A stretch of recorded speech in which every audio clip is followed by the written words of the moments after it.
working on a table here, and you can see here where there's a kind of a lip here. It's separating. When you look across it this way, you can kind of see, you can see the color change where it's chipping out. It's just, yeah, it's really bad all over. So you can see here the transition.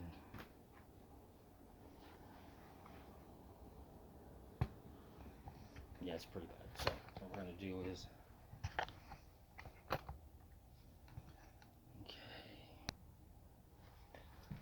okay, some of the things I'm using.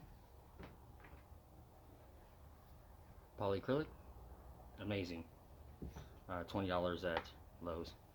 This color that you see in front of you looks brown all day. You'll notice that this gray is gonna match. So that is actually in fact a gray. So, and then we just got some sponge. So I want the whiter ones here. So first things first, I'm going to use this. And what we're going to do here is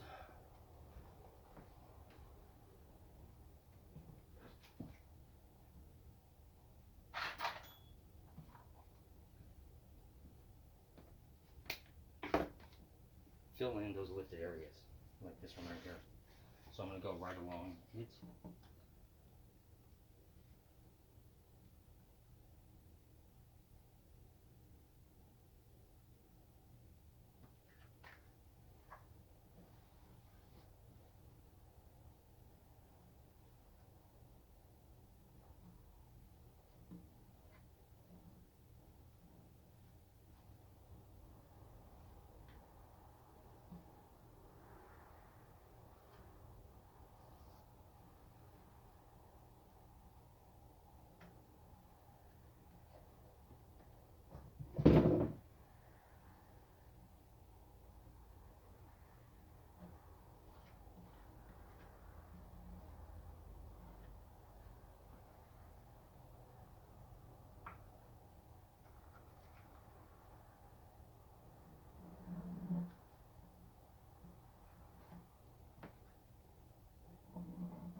clearly tell I'm getting flex right here. So obviously we don't want that, so turn around here. And that flex is pretty much right here where this line is.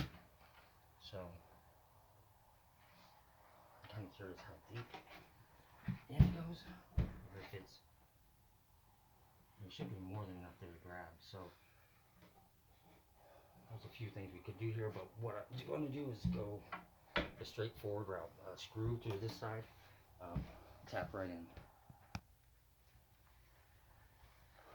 So I have a screw about the length of the wood. Once I measure it here, hopefully that isn't too long. Then I'm just going to reach around on the other side. I kind of gave myself an idea of what kind of hole I need still.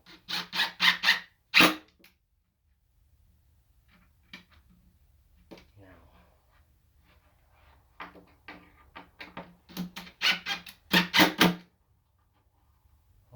okay, so around, boom, and it's right here. It actually came through just a bump. It chipped a little there, but it brought this down and doesn't seem as, well, it's flexible, but it's not as flexible. So what we're gonna do now is take some super glue, and along that bead there, where it flexes in, we'll just want to dribble this right in there.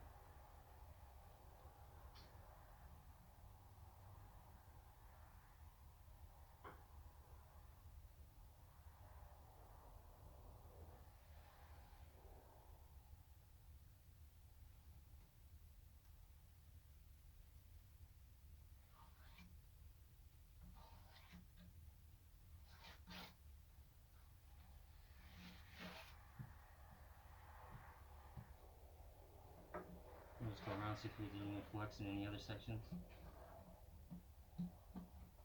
I'm not seeing any, so that should be good. So that'll hold that. This needs to dry just for a second. I need to open this polyacrylic here.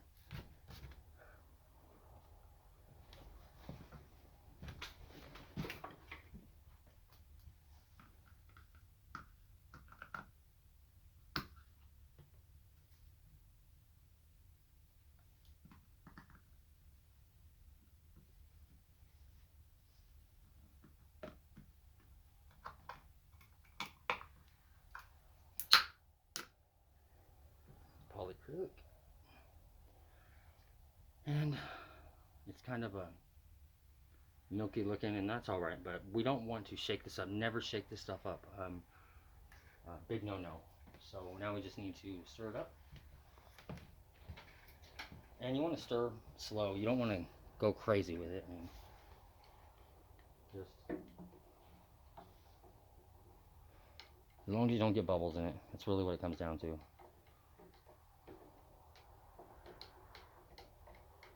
Because if you get bubbles in this, like if you say you shake it, you want to wait at least minimum 30 minutes before you start using it with a paintbrush. You don't want to shove your paintbrush in too fast.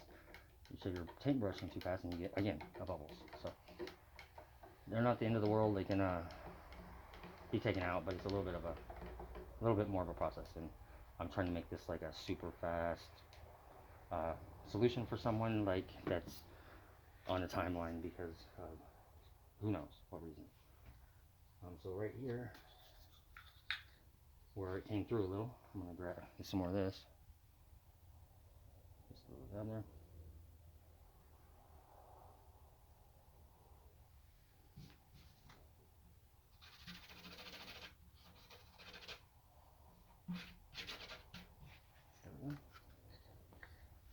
Ideally, you'd want a heat gun. A heat gun would help it just obviously dry. So you can see that a little dark right there. When it's light, then you'll know it's dry. You see it changing colors here, and there it goes. That's dry. So we're just gonna hit it up real quick. I mean, this isn't necessary. The real deal here is you would just have to wait before you applied polyacrylic. And I call polyacrylic, really what I feel like it is a sealant for dummies. You can't fuck it up. I mean, you can't mess it up. I apologize. So it's gonna dry in about 30 minutes, depending on the temperature in the home, or if you're outside, or the hotter it is, the faster it dries. I'll put it that way. Just like any other situation. But you want to be liberal with it. Just go nuts. You can't mess it up. This stuff lays down flat every time, no matter how clumpy looking it is. And me going over it again like this is actually not really necessary.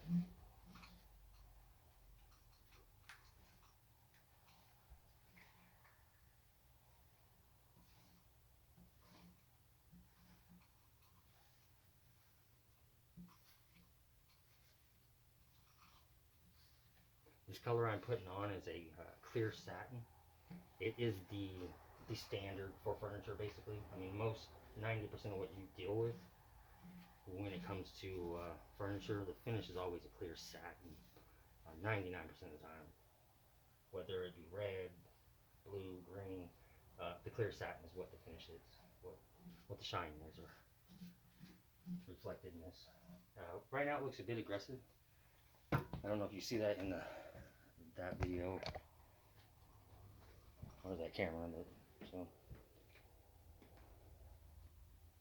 it looks highly reflective. It looks just too much, but yeah, we're gonna give that just a little bit here, and you'll find that it won't be that shiny, that kind of bubbly looking, like it's done by a hack or.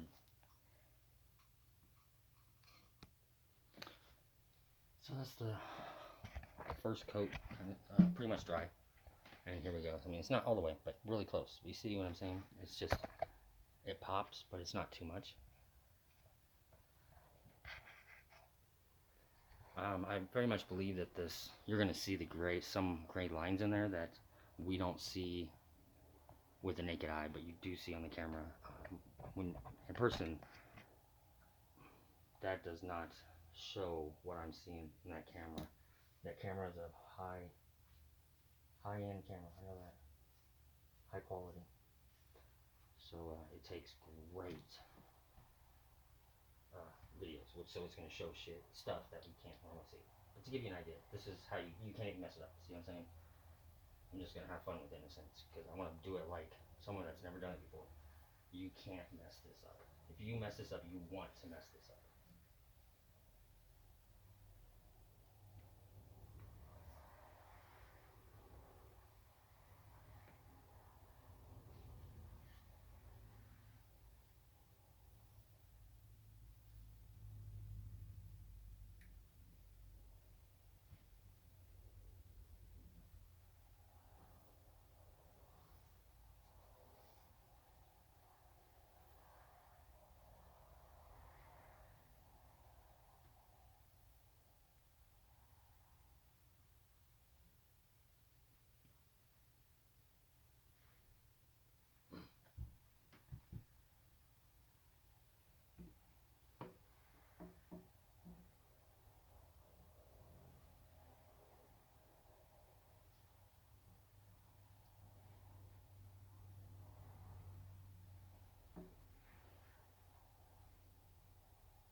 Okay, we're going to go down level, because obviously when you're laying something like this, you definitely want level.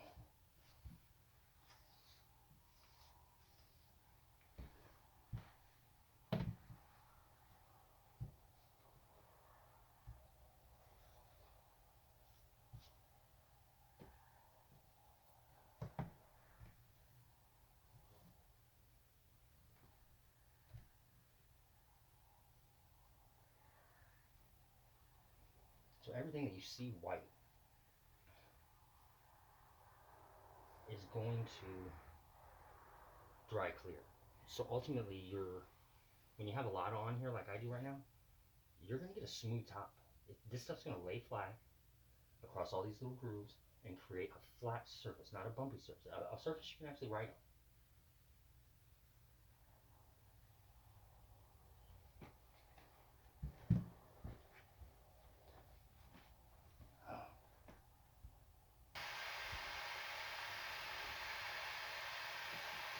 There's still that second coat, and I'm just drying it right now. I have the heat gun right here, and it's actually drying that section right there, and I'll just move it over to get to the other section, and just so on. That was only there for a minute in that middle section. I don't know if you can tell it's dry, but it's pretty much there.